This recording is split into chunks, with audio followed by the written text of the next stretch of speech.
Margaret was a 43-year-old married woman. She loved her husband Alex dearly, but a part of her always felt as if something was missing in her life as she never had children. Margaret had always wanted to be a mother, but her husband didn't want to have children. "It would be a lot better for us not to have any kids. Children will just leave their parents when they're older anyway," he would tell her. Alex promised Margaret a life full of love, security, and adventure. Since they didn't have children, he promised they would go on luxurious vacations and travel the world whenever they got the chance. However, years passed by and these ended up being empty promises. Alex would constantly go on business trips and only spend 2 to 3 days at home. "It's for our future," he would tell Margaret whenever she complained about not being able to spend any time with him. "When I retire, we'll enjoy the fruits of my labor and travel the world until we grow tired of traveling." Margaret held on to what Alex said. She would daydream about all the places they'd travel to, places she would only see on postcards and magazines.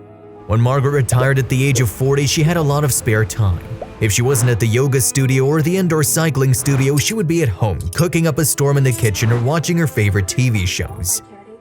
However, one day Margaret was home during a national holiday. The yoga studio and indoor cycling studios were closed and her TV shows didn't release new episodes for her to watch. Bored and looking for something useful to do, Margaret decided to clean their room. She rearranged the furniture, folded her clothes neatly into color-coded piles, and vacuumed the floor. Finally, she decided to clean out Alex's closet for any clothes that no longer fit him. He took all of the clothes out so she could fold them properly, only to find a hidden briefcase behind all the piles of clothes. Surprised, Margaret decided to open it and take a look and found important papers inside. This puzzled her as she and Alex had a safe containing all of their documents. Margaret decided to open one of the envelopes and saw 5 birth certificates. They belonged to 3 girls and 2 boys who all shared the surname Jameson, which also happened to be their surname. Margaret's heart started to pound and her hands began to shake. She couldn't understand what was happening, so she read through the birth certificates. She was horrified to see that the name written under father was none other than Alexander Jameson, her husband. "No," she said to herself, not being able to stop her tears from falling. Margaret suddenly had a hunch that Alex hadn't been on business trips all along but had been with his other family. She assumed he was with them since he was away on the business trip again. Sobbing, Margaret placed the documents inside the briefcase and put them back where Alex initially hid them. She cried as she folded all of her husband's clothes, realizing her life had been a lie.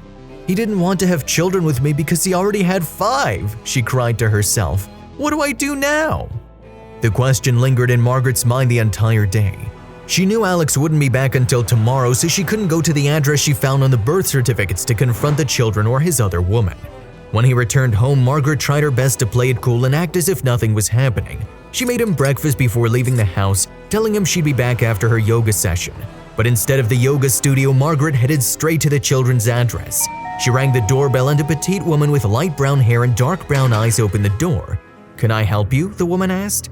"Hi, I'm Margaret, Alex's sister. I've wanted to meet his wife for so long, so I decided to drop by while in town," she told her. The woman looked confused as if trying to call Margaret's bluff. "Oh, Alex and I are not married, and Alex never told me he had a sister. He always said he wasn't close to his family," the woman said. After a short pause, she decided to let Margaret in. "But anyway, any family of Alex is our family too. I'm Lucy, please come in," she said. Margaret entered the house and she could feel her knees grow weak. There were photographs of Alex with his children hanging on a wall and some with Lucy where they looked like the perfect happy family. "These are lovely pictures," she said, her voice cracking at one point. "Why aren't you two married?" Lucy shrugged. "Well, he's been promising me marriage for 14 years now, but he's been postponing it. He said there was no reason to get married as we were in love anyway. He proposed to me again this year though, and we're planning a wedding in 6 months," she revealed. Margaret felt her chest tighten as she heard Lucy say all of this. "He's been with her for 14 years. He's been fooling me for 14 years. He plans to get married to her. When was he going to file for divorce?" she thought. Then it hit her. Margaret's claims for her grandparents' inheritance would be out in 5 months. He was waiting for the settlement to arrive before filing for divorce so he could get money out of her. "I'm such a fool," Margaret said, her knees trembling again, causing her to sit down. "Maybe he's just married and didn't tell you, that's why he hasn't married you," Margaret said, sounding like he was joking. Lucy laughed. "Oh no, he would definitely tell me if he was married." There was a short silence between the two women when finally Margaret couldn't stop herself. "The truth is, Lucy, I'm Alex's wife. We've been married for 16 years, she revealed, flashing the diamond ring on her finger. Lucy gasped in shock. "What?" she said in disbelief. "We have 5 children together. How could he be married to another woman?" "I'm as dumbfounded as you are. I can't believe I've been clueless all these years. He goes on weekly business trips and it never occurred to me that this was just an alibi," Margaret explained. Lucy began to cry. "That's what he tells me too. He'd tell me he'd have to go on a business trip whenever he's gone for about 2 to 3 days. I can't believe I've been fooled."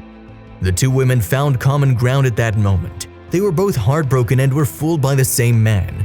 Margaret revealed that she would file for divorce and that Lucy could have Alex all to herself, but Lucy refused. "I don't want my children raised by a man who lives a double life. I'm leaving him too," Lucy revealed. When Margaret got home that day, she sat Alex down at the dinner table and said she was filing for divorce. She handed him the papers she got at her lawyer's office and Alex was in disbelief. "Margaret, honey, what's wrong? We were doing just fine this morning. Why are you filing for divorce? Let's talk about this," he pleaded, but Margaret wouldn't budge. "Sign the papers or it'll get messy, Alex," she told him. Alex read through the papers and his eyes widened when he saw that he wasn't going to get anything out of the inheritance that Margaret would get. "Shouldn't we divide our assets 50-50? Why are these the terms of our divorce?" he asked, suddenly forgetting his plea for not wanting to get a divorce in the first place. "Alex, I know the whole truth about your double life. If you don't want to end up with nothing inside your bank account, sign the papers, pack your bags, and go," Margaret said, trying her best to look strong even though she was utterly heartbroken inside. Alex sighed. His lie was finally uncovered when he realized Margaret had the envelope of birth certificates right beside her on the table. He signed the papers and handed them back. "Fine, here." After Alex signed the papers, he packed his bags and left, leaving Margaret crying on the floor the entire day. He drove to Lucy pretending he had just got home from his business trip. "Lucy, honey, why are my things outside?" he asked as soon as he got to the front door. "There's no room for a lying, two-faced man in this house. You don't deserve me and you don't deserve to be in your children's lives," Lucy told him through the screen door. "Lucy, no, let's talk about this, please. I never loved Margaret, I've always loved you. I was going to leave her, but I wanted to wait until I could get the money she'd receive in a few months. I was going to give it all to you," he said, desperate to get Lucy's attention. Lucy refused to listen and closed the door on him. Alex became homeless and got what he deserved, living in his car while it was parked in his office's parking lot. Margaret was traumatized by what happened to her, so marriage and children were not on her mind when she and Alex divorced. Instead, she wanted to focus on herself and live the best life. Meanwhile, Lucy decided to keep in touch with Margaret, knowing that she now lived alone and could be vulnerable. She invited her to move in with him and help raise her 5 children. Margaret refused, but she promised to visit as much as she could, and the two women became best friends. The children adored her and loved her new aunt too. After a year, Margaret fell in love again as well. She met a bachelor at the yoga studio. He had just moved into town and they hit it off immediately. At 44, she became pregnant with her first child. While it was a high-risk pregnancy because of her age, she gave birth to a healthy baby girl and lived a happy and fruitful life with her family. If you liked the video, please give it a thumbs up and consider sharing it with someone who may find it interesting. Thanks for watching, and I'll see you in the next video.